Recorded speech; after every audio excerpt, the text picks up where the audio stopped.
Hadirin jamaah sidang Jumat Masjid Abu Bakar As-Sigaf, Kampus Universitas Islam Sultan Agung rahimakumullah.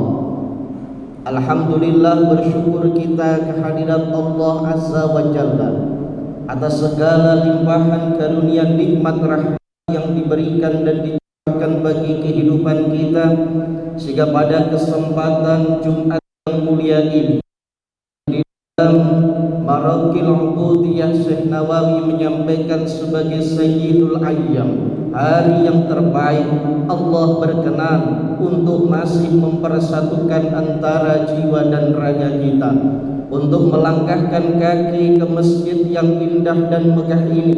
Oleh karenanya, marilah di atas mimbar yang mulia ini khatib berwasiat khususnya kepada diri pribadi dan umumnya kepada seluruh jamaah. Marilah kita senantiasa berusaha sekuat tenaga untuk melaksanakan perintah Allah dan menjauhi larangannya dalam meningkatkan ketakwaan dan keimanan kita kepada Allah. Karena dengan ketakwaan itu manusia akan memiliki derajat yang tinggi di sisinya. Inna akramakum indallahi atqakum. Kalau Allah sebagai sang penguasa langit dan bumi memberikan kemuliaan kepada seseorang, maka hambanya pun akan memuliakannya. Hadirin jamaah sidang Jumat rahimakumullah, di dalam dimensi kehidupan tentu ada dunia dan akhirat. Kedua-duanya kita tentu ingin mendapatkan keberkahan baik dunia maupun akhirat. Oleh karena itu, di dalam kehidupan kita, betapa sungguh kita ingin mendapat cintanya Allah. Dan ternyata di dalam Al-Quran, Quran surat Al-Baqarah ayat 195, Allah telah berfirman, A'udzu billahi minasyaitonir rajim. Innallaha yuhibbul muhsinin. Sesungguhnya Allah mencintai hamba-hambanya yang berbuat kebaikan. Oleh karenanya, ketika kita ingin mendapat cintanya Allah, maka perbaiki kehidupan kita dengan beramal soleh, maka Allah pun akan cinta pada kehidupan kita.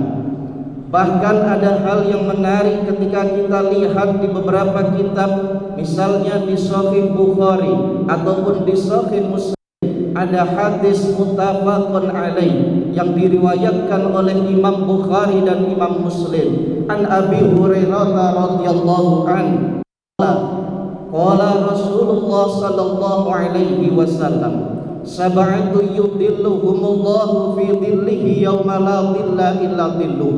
Ada 7 macam golongan umat manusia yang nanti pada hari ada yang mampu menolong dan menaungi kecuali naungannya Allah.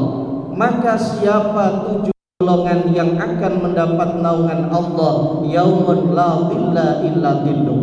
Yang pertama, kata Rasul, adalah imamun adilun, imam pemimpin yang adil, pemimpin yang bijaksana, pemimpin yang tasarruful imam ala ra'iyati manutun bil maslah.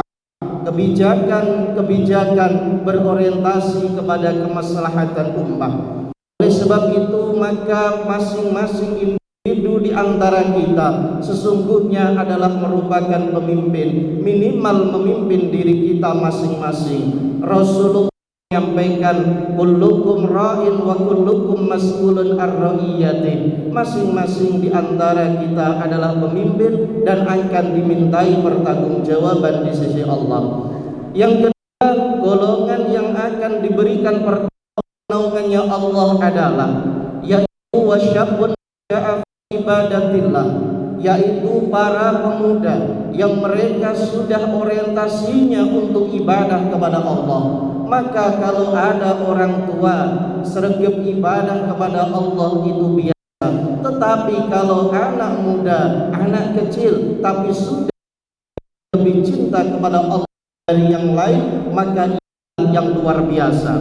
Oleh sebab itu, maka disampaikan syuhadul yaumi rijalul ghad, bahwa pemuda hari ini adalah pimpinan masa depan. Oleh sebab itu, ketika pemudanya rajin ibadah Allah, maka insya Allah bangsa dan negara akan gemah limpah lojinawi mendapatkan keberkahan dari Allah Subhanahu wa Ta'ala. Golongan yang ketiga, kata Rasul, yang akan mendapatkan pertolongan dan pertolongannya Allah di hari tidak ada pertolongan kecuali lindungannya adalah warajulun qalbuhu mu'allaqun fil masajid, yaitu orang yang hatinya senantiasa cinta kepada masjid. Masjid senantiasa dimakmurkan dengan kegiatan-kegiatan ibadatan, karena sesungguhnya kalau tidak kita yang memakmurkan, lantas siapa lagi? Oleh karenanya Allah di dalam Al-Quran menyampaikan di dalam firman-Nya, A'udzu billahi minasyaitonir rajim. Innama ya'muru masajidallah man amana billahi wal yaumil akhir. Sesungguhnya orang-orang yang memakmurkan masjidnya Allah adalah mereka yang memiliki iman kepada Allah dan juga akhir. Keempat, kata Rasul, orang yang akan mendapat naungan perlindungan Allah adalah warajulani tahabba fillahi istama'a alaihi wa tafarraqa alaihi. Dua orang ketika bertemu karena Allah, silaturahminya karena Allah, dan berpisahnya pun karena Allah. Karena sesungguhnya silaturahmi yang terbangun bukan karena ada apanya, tetapi karena libtiqai mardatillah.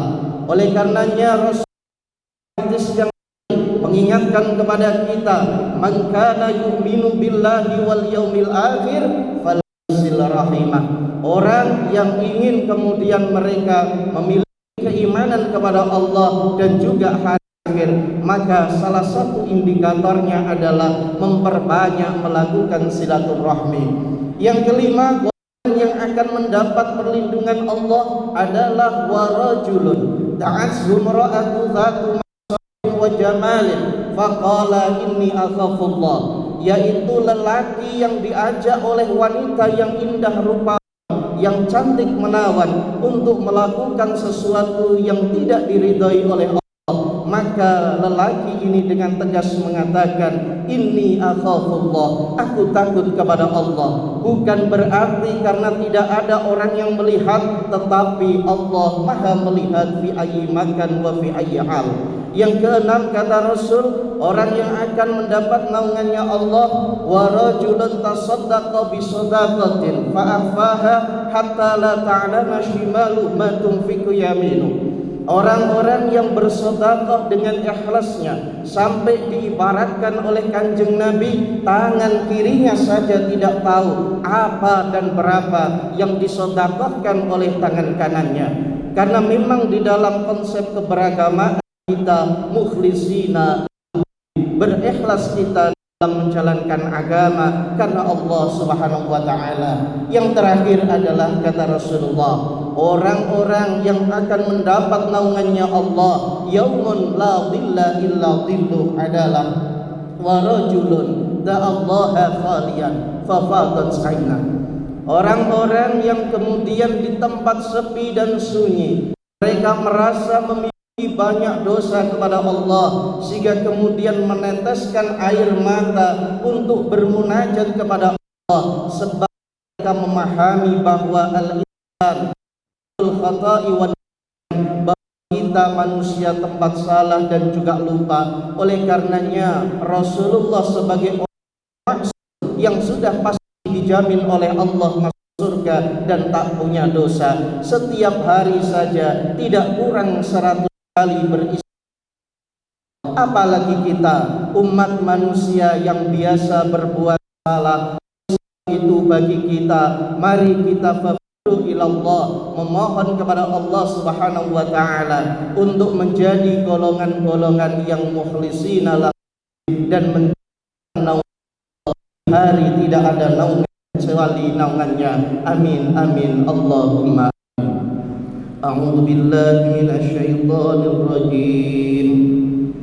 Bismillahirrahmanirrahim.